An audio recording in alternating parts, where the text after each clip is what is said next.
All right, Coach. The first two of the three-game road trip has now concluded for the team. We'll start this past Saturday when the Lady Rail Splitters went down to Charlotte, North Carolina to take on Queens, and it was a pretty complete performance for the team, showing up on the road and defeating the Royals 78 to 55.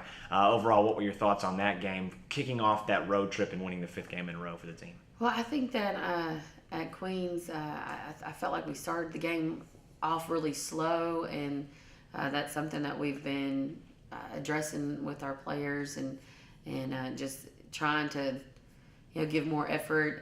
However, we started heating up at the 3-point line and got some shots falling for us, and I think we're in that place right now that our offense is kind of fueling our defense, and that's not the place you want to be. You want to be reverse, where your defense is fueling your offense. But I thought the second half against Queens, we buckled down a little bit more defensively.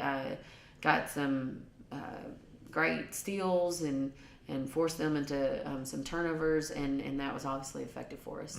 And you talked about the offense kind of starting to fuel for the team, and it was definitely on display in the second game of the road trip just this last night in Jefferson City against Carson Newman. The team put up 90 points, shot a season high, 50, I think it was 54% or 52% from the field, something like that, in the 50s. Hit 14 three-pointers as a unit, and still come up with a 15-point loss on the road to Carson Newman. Just played well enough to win, just couldn't get it done on the defensive end. Well, I think our team is we're just still real young and inexperienced, and we're not picking up teams' tendencies. Carson Newman wants to run, and obviously we had 90 points. They had 105. What defense is being played in this game on either team's part? So I just it's a shooting match, and I keep telling our players, like, you don't want this is their tempo, and you don't want to allow a team to play their tempo. Even though we're a fast team, I still consider us to be a really good defensive team, and we just weren't. I didn't feel like the effort was there. I was really disappointed in our rebounding. Carson Newman out rebounded us, and it's not a size at all. I mean, we have the advantage. It just comes down. I think rebounding is about heart and effort, and it's about you just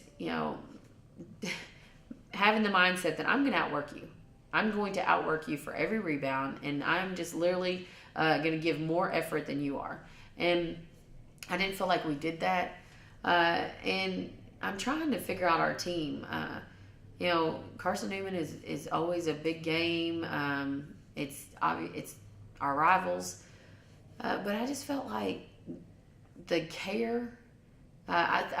Our players went hard, but I was a little bit disappointed in our bench. I felt like the energy wasn't there, and I'm trying to figure out these girls. It's funny. I asked one of them last night. I said, I come in the locker room, and I hate to lose. I mean, it just eats me up. But that just comes from being competitive, and I mean, I just hate it. I just absolutely hate it. And I tell them all the time, there's games where you can play your best, and the ball just doesn't, roll, and it doesn't fall, and you're not hitting shots, but you can play your best and still come out with a loss. But it's frustrating when there's so much stuff that you didn't bring to the table, and that's why you lost. And that's really hard to swallow as a coach.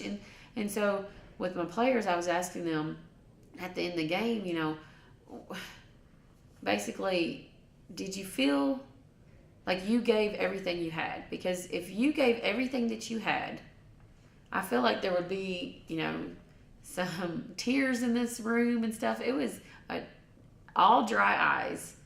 And I know that that's what it tells me. If you gave everything that you had in a game, I'll give you an example. Last year, when Wingate beat us here and they broke our streak, I mean, you had Josie in there crying hysterically. You had Megan Pittman in the locker room crying hysterically. You had Sydney Anderson crying. The seniors. You had multiple kids across the room, and it's because I mean, the kid hit a last-second shot, and I mean, she was beyond the backboard, and people say she had her eyes closed, so it was just but she hit it, and that's what happened. I mean, Wingett's a great team, and it came down to a last-second shot, but I felt like Wingett played hard. I felt like we played hard, and you go into the locker room, and you know that people in that room gave everything they had because it bothered them that much.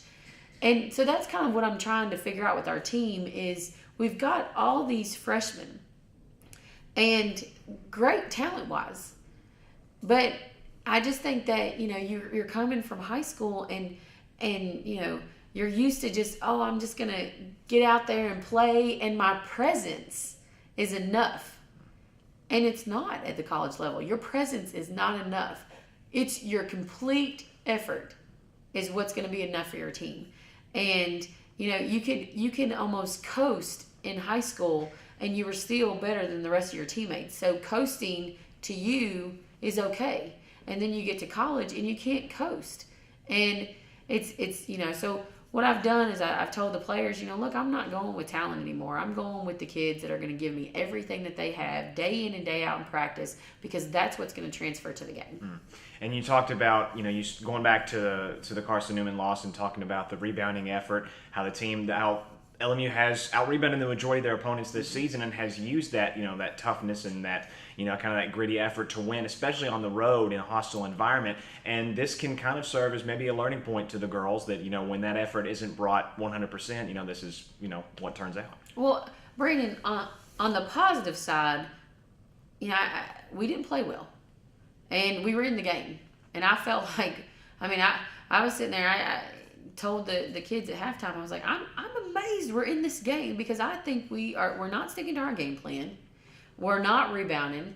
We're not playing a lick of defense. We're not sticking to our scout. We're not playing the personnel anyway in which we had gone over. And so obviously the focus isn't there.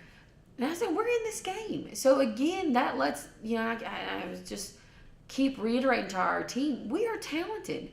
And I said, but here's the thing. When are we going to get to that point that, okay, we realize we are an extremely talented team, but it's not enough. Talent gets beat all the time by heart and effort.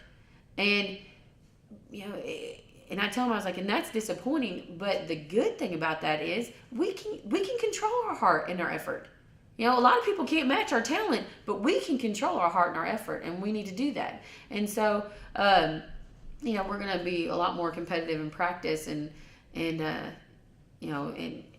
moving forward. Because here's the thing, we start over our conference again. Coming this weekend at Catawba, we face everybody a second time, and if we can. If Carson Newman if that's the best team in our conference or right now in the standings, and we took their best shot, and I'm not discouraged. I'm not coming out of that game thinking that we couldn't have won that game, and the next time that we meet them that we can't win, I'm not coming out with that mindset. I'm coming out with the mindset that we got a couple things that we need to correct within ourselves that are totally within our control, and once we correct those things, we're going to be a hard matchup for anybody. And you will certainly not have too long to wait before Carson Newman comes back here to Texas Turner Arena on February the 21st. But for now, as you mentioned, this coming weekend, going to Salisbury, North Carolina to take on the Indians of Catawba. So what can we expect in that matchup to try and get back on track in the SAC standings? Well, I think Angie's done a great job, and she's got them playing really hard. And I've been trying not to focus on them because obviously I've been focusing on the games that we've had at hand. But it's hard. It's funny when you scout in this conference is you're watching a team and say I'm scouting Queens.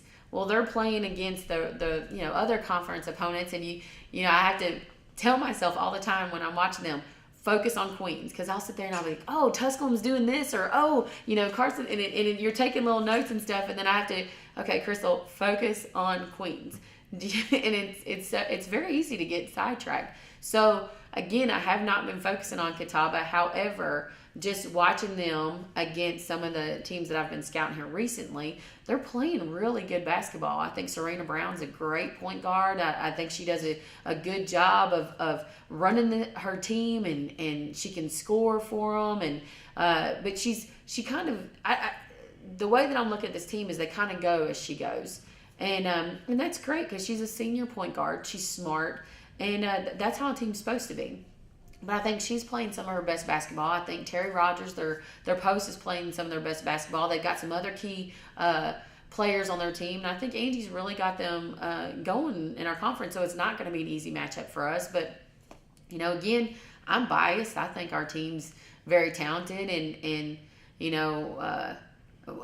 the things that we're going to focus on the next 2 days in preparation for Catawba is you can't hold on to that first victory.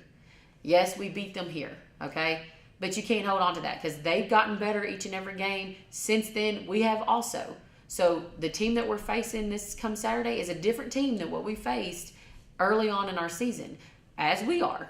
So, we need to make sure that, you don't look past anybody because I'm telling you, Catawba is a great team, and it's a hostile environment going into their place to play. And, I know Angie's going to have them ready, so I got to do a good job getting my girls prepared, and it's not going to be an easy matchup, but I hope we pull away with the victory.